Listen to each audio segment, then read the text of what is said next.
E aí galera, beleza? Espero que vocês estejam bem. Meu nome é Davi e nesse canal eu falo sobre espiritualidade, expansão de consciência do pessoal. E o assunto desse vídeo eu quero falar sobre as características do espírito, de você saber quando que a sua alma, o espírito, está no comando, e para você saber identificar quando o seu ego ele tá basicamente no comando, assim, sabe?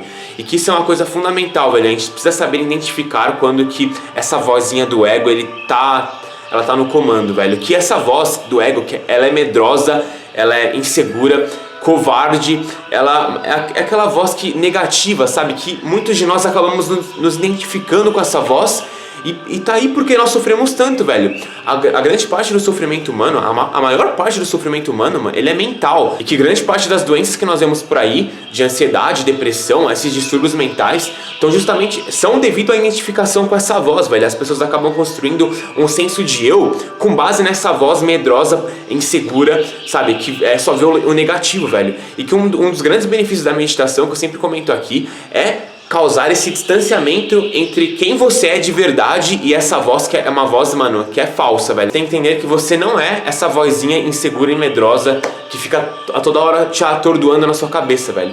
E que é fundamental, você é somente o observador distante. E que é fundamental a gente cultivar esse... Lembra sempre dessa palavra, mano, distanciamento.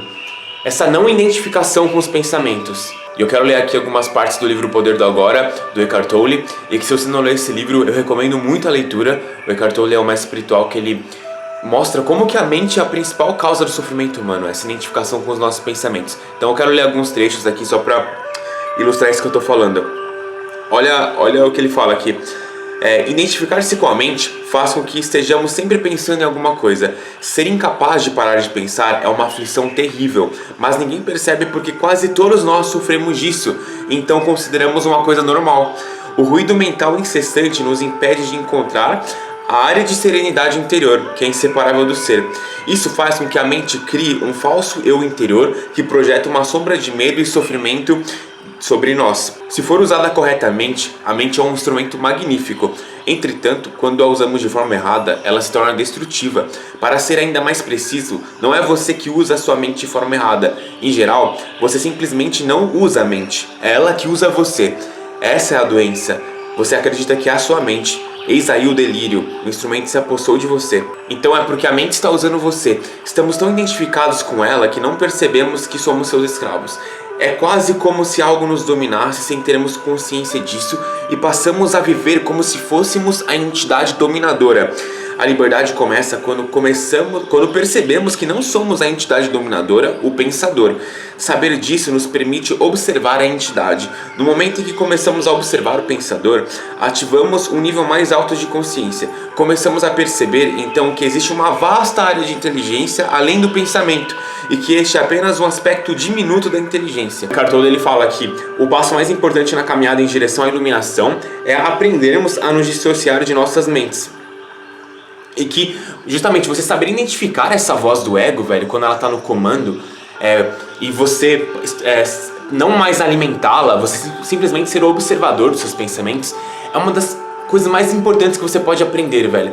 Porque conforme você vai fazendo isso, conforme você vai simplesmente observando a sua mente, você vendo que os seus pensamentos não te definem, velho, porque eles vêm e vão. Para perceber, os pensamentos são coisas transitórias, efêmeras. Eles surgem por um momento e desaparecem, velho. Se você fosse seus pensamentos, você teria ido junto. Você é uma coisa muito maior do que apenas um pensamento, velho. Você não pode ser definido por um pensamento. Até porque o pensamento ele não tem uma realidade fixa, velho. Ele é sempre transitório. Ele surge, desaparece. Você é aquilo que fica. Você é o espaço no qual os pensamentos surgem, sabe? E que nós temos que constantemente estar nesse processo de desapegar dos nossos pensamentos, velho. Não nos identificar. A partir do momento em que nós nos tornamos totalmente identificados com essa voz do ego, que começa a espiral descendente, velho. Que nós começamos a ficar com negatividade, com rancor, com ódio, com raiva, sabe? Que a gente começa a ficar preso, identificado com aquela vozinha, com que ela fala, velho. É a partir daí que começa todo o sofrimento, velho. A identificação, sabe? Com os pensamentos. E aqui agora eu vou passar uma imagem aí pra você identificar basicamente algumas características dessa voz do ego, velho. Identificando a voz do ego. Primeiro, ela é cruel e hostil, mano. Diz coisas sobre si mesmo que você nunca falaria a outra pessoa. é muito repetitiva. São aqueles padrões circulares de pensamentos inúteis e desencorajadores. É uma voz julgadora, gosta de julgar negativamente, criticar a si mesmo e aos outros. Presa ao passado, colecionadora de injustiças, fixadas em ficar remoendo sobre eventos desagradáveis que ocorreram no passado, sabe, se lembrando daquelas memórias ruins que aconteceram conosco, sobre a nossa história pessoal horrível, sabe, aquela história que nós contamos a nós mesmos, que é como nós fomos injustiçados e como somos pessoas tristes, infelizes, enfim. E ela é medrosa e protetora, porque ela sempre fica prevendo e antecipando os piores cenários possíveis. E, mano, justamente o ego é esse mecanismo de sobrevivência, velho, que tenta a todo custo nos proteger. Mas algumas características dessa voz do ego é que nem eu disse, mano, elas são padrões geralmente circulares de pensamentos, sabe aqueles pensamentos que nós ficamos fixados, que parecem sempre estar recorrentes? São esses padrões que nós temos que prestar mais atenção, velho.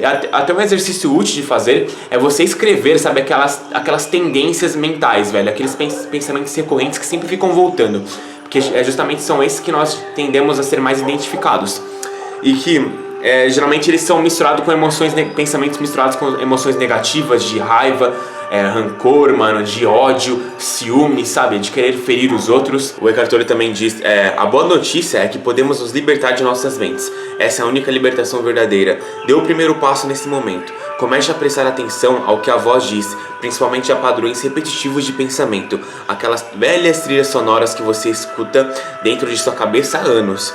É isso que eu quero dizer com observar o pensador. É um outro modo de dizer o seguinte: ouça a voz dentro de sua cabeça, esteja lá presente como uma testemunha.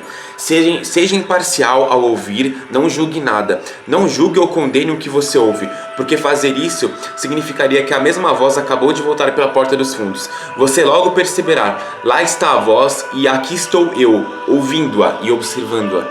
Sentir a própria presença não é um pensamento, é algo que surge de um ponto além da mente. Basicamente, o ego é aquela parte defensiva, protetora, que quer garantir a nossa sobrevivência. Então é muito, muito inseguro, muito medroso.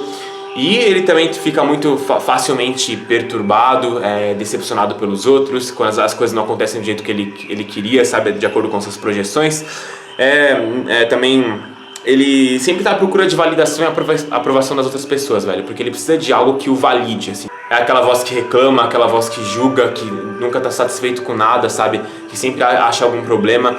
Então essas são algumas características para você ficar atento, sabe. Quando vier essa vozinha na sua cabeça, velho, fala, chega, assuma o controle, velho, coloque sua atenção no aqui e agora e não deixe essa voz te capturar, não se deixe identificar com ela, assim. Porque a partir do momento que você permite esse tipo de pensamento negativo entrar e você começa a se identificar e alimentar, é a partir daí que, mano, que você começa a ficar triste, infeliz, sem esperança, e isso é uma coisa horrível, mano. É aí que começa o nosso sofrimento, sabe? A seguir, alguns exemplos de pensamentos do ego. Por que essas coisas ruins sempre acontecem comigo? Eu não sou inteligente o suficiente, não sou bom o suficiente, não sou bonito, não vou fazer isso, não vou conseguir fazer isso, eu não tenho o que é preciso, eu estraguei tudo, eu sou uma vergonha, eu sou estranho, minha vida não significa nada. E que entenda que esses pensamentos não são quem você é de verdade, mas somente essa vozinha medrosa que fica nos atordoando e que nós nos deixamos capturar por ela, velho. E que nós temos que cultivar esse distanciamento e não mais se envolver e não permitir que ela nos governe, assim. E algumas outras formas de você identificar quando o ego ele está no comando, que eu fiz uma listinha aqui, são as seguintes.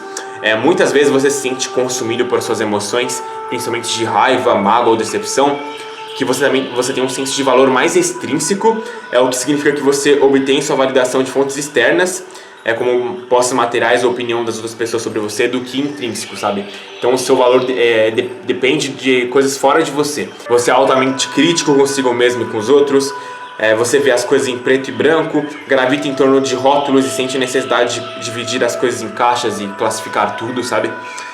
Você fica facilmente magoado, irritado, desapontado quando as coisas não acontecem do seu jeito ou quando você não obtém o resultado que esperava, e você leva as ações e as projeções das outras pessoas para o lado pessoal, mesmo quando elas não são, sabe? Essas são algumas características para você se atentar, velho. Eu separei aqui nessas duas imagens uma lista de características do ego, do nosso eu menor, sabe? E do espírito, que é o nosso eu verdadeiro. E para você sempre tá consciente, assim, sabe, mano, desses pares contrastantes E para você ver em qual você tá mais investido, sabe? Para você sempre estar alimentando o espírito. É um assunto que até eu falei no vídeo anterior, se você não assistiu, dá uma olhada. Mas sempre há essa batalha espiritual travada dentro de nós entre o nosso eu menor e o nosso eu maior, sabe? E o que você alimenta é o que você vai estar cultivando, velho. É o que vai florescer. Então se liga nessa tabela. Eu vou ler aqui essa lista de características junto com vocês. Vamos começar o ego, o nosso eu menor. Então, é maligno, é hostil, ele está preocupado somente em tirar, sabe, sugar, sem querer acrescentar e agregar em nada, só o interesse próprio.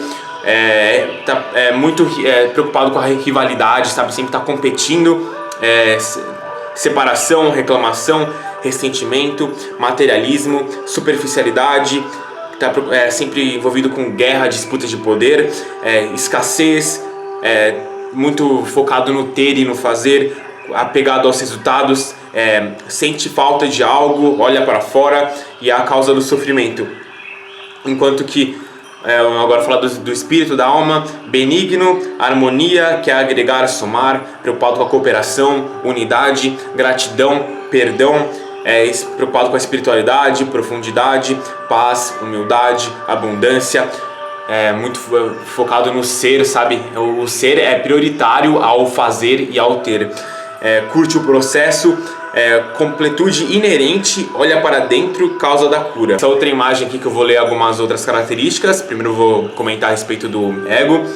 Então ele julga muito, sabe? Critica muito, está muito preso ao passado e fixado no futuro, intolerante, sempre está em busca por aprovação, só pensa em si mesmo, está muito preocupado com acumulação e aquisição, quer ter o controle, é uma sensação de é pesado, sabe? É sério, muito preocupado com a sobrevivência, tem um diálogo interno hostil, voz medrosa, defensividade, foca nas falhas, eu sou uma vítima, resiste ao que é, mentira e manipulação. Enquanto que o nosso eu verdadeiro, ele é o não julgamento, está focado no agora, tolerância, reconhece seu valor, serve aos outros, simplicidade, confia na vida, leve, florescimento, quieto, meditativo, voz amorosa, abertura, foca nas oportunidades, eu crio minha realidade, aceitação e verdade. São algumas características gerais para você pegar uma visão meio geral do que cada um representa e para você investir mais nessas qualidades espirituais, velho, nesses princípios espirituais e evitar ficar alimentando essa parte nossa que é menor, que tem todas as características que eu listei aí para você, sabe, evitar ficar cultivando elas, mano.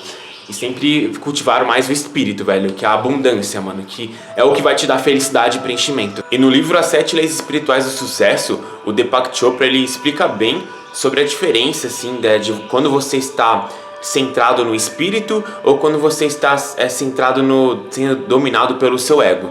Então eu vou ler aqui uma passagem que ele diz, né? Na experiência do eu, chamada de autorreferência, nosso ponto de referência interior é o espírito, e não aquilo que nos rodeia. Seu oposto é o objeto referência, cujo ponto de referência interior é o ego. Na experiência do objeto referência, deixamos-nos influenciar pelo que acontece fora de nossa natureza interior, situações, circunstâncias, pessoas, coisas. Nesse estado, buscamos incessantemente a aprovação dos outros. Quando a pessoa está sendo governada pelo ego, dirigida pelo ego, a gente pode dizer. Nossa tendência é querer controlar as coisas, ter necessidade do poder externo. Todas essas situações estão baseadas no medo. Esse tipo de força não é da potencialidade pura, o poder do eu, o poder real. Se experimentamos o poder do eu, não há medo, compulsão para o controle, não há esforço para obter aprovação ou para conseguir o poder externo. No estado de objeto referência, o ego está em primeiro lugar, mas ele não expressa o que você realmente é. O ego reflete apenas a sua autoimagem, sua máscara social, o papel que você interpreta. E sua máscara social precisa de aprovação, controle, de apoio no poder, porque vive com medo.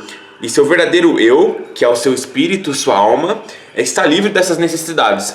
É imune à crítica, não teme desafios, não se sente inferior a ninguém, mas também é humilde. Não se sente superior porque reconhece que todas as pessoas representam o mesmo eu, o mesmo espírito com diferentes faces. Na autorreferência, você experimenta o seu verdadeiro eu, que não teme desafios, respeita todas as pessoas e não se sente inferior a ninguém. E quando a sua alma está no comando, algumas características que a gente pode observar são que as coisas parecem ser sem esforço e com muita facilidade. É o que eles chamam de flow, estado de flow. que é justamente quando você parece fluir, sabe? As coisas parecem ser fáceis, mano, e você parece estar fluindo com a vida e não resistindo a ela. Quando a sua alma tá no comando, você tende a se aceitar os outros com muito mais facilidade, as outras pessoas do jeito que elas são. Você aceita, você entra nesse estado de aceitação, sabe? Porque você tá fluindo com o universo, você não tá resistindo ao que é. E você não faz coisas esperando por recompensas, querendo obter, ganhar vantagem em relação aos outros, sabe? Você faz as coisas que são certas, mano. Você passa a escutar a sua intuição e não ficar pegando pensamentos de fora, por exemplo, da mídia, da sociedade, dos seus amigos, da sua família. Você passa a escutar mais, sabe, o que você realmente quer fazer, mano. Você sente alguma inspiração dentro de você e a partir disso você toma ação, sabe, pra manifestar aquilo. E também você tem objetivos só que eles vêm da alma, velho. A sua autoestima não depende de você alcançar tais objetivos. Então o intuito desse vídeo foi trazer essa conscientização para saber o que está nos guiando. É o nosso espírito ou o ego? E agora que você já sabe identificar essa voz do ego, algumas características assim, você pode escolher parar de alimentá-lo, velho. E você seguir princípios espirituais, aquelas qualidades que eu listei que estão relacionadas com o espírito. Você sim, sabe, tá nesse caminho, velho, de expandir a sua consciência, de alimentando o espírito. E essa é a real transformação que nós procuramos, que nós sempre tanto ansiamos, assim. Nós tentamos encontrar o infinito por meio de coisas finitas. Só que isso nunca vai dar certo, sabe? Nós tentamos encontrar, sabe, o nosso espírito por meio de aquisições materiais, por meio de relacionamentos, por meio de mais dinheiro. E aqui eu não estou dizendo que essas coisas sejam ruins, mas essa realização que tanto carece essa sociedade que nós vivemos, ela só pode ser encontrada, velho, e só é encontrada quando você dá atenção a essa dimensão espiritual, velho. E você tá nesse caminho do autoconhecimento e expansão de consciência, velho. Então sempre procure dar atenção ao seu espírito e nutri-lo, sabe? E que essa coisa é na real mais importante, mano, de todas. E que tem até aquela frase de Jesus que ele fala, né? Busque primeiro o reino dos céus e que depois todo o resto lhe será acrescentado, velho. Espero que vocês tenham gostado desse vídeo. Se vocês gostaram, não deixe de se inscrever aqui no canal, comentar algum insight, algum aprendizado que você teve, alguma sugestão, alguma contribuição que você queira fazer. E se inscrever aqui no canal, falei, dá um like. E é isso, pessoal. Tamo junto, mano. Falou.